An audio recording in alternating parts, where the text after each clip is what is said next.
I think looking at this from a larger lens here, when you're talking about working across the aisle, because I've had conversations with Republicans and Democrats that are our first term members of Congress, and they've said everyone very similar things. We want to work together. We want to work across the aisle. We want to have those conversations.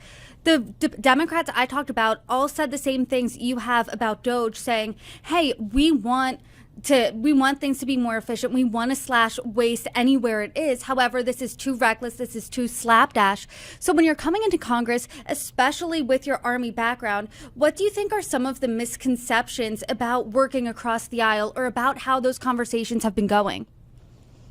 Look, I think there's a complexity that a lot of people do not understand. Like, we hear about, oh, it's politics. Yeah, it really is. In Washington, D.C., it's politics. There's a lot more to it than just the surface.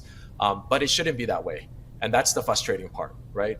If it's a good bill, it's a good bill. And if it protects your constituents and your community, or in this case, bring back work to those veterans that deserve their jobs back, their security back, let's look past politics. Let's look past, the divide of party affiliation and just serve the people who served us. I think it should be that simple.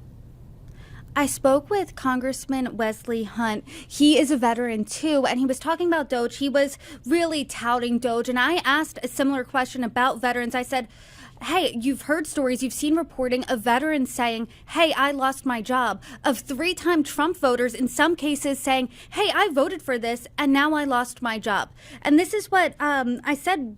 Do you think that there were too many cuts? I asked that to Congressman Hunt. This is what he said.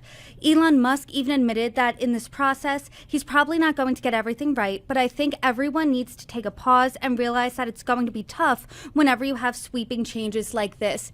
So when you think about that perspective, when you're talking with your colleagues about DOGE, what do you think about that?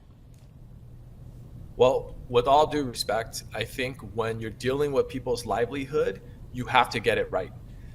Just because with a mass amount of folks that you're trying to, mass fire and try to cut these the funding and this budget, at the end of the day, you got to look at who's going to be affected by this. It's the people who are working in the federal government. These people have families, got to pay their bills, they got to take care of their kids, and I'm sorry, but you got to get this 100% right. This is surgical when you come in and you upend people's lives like what they're doing today.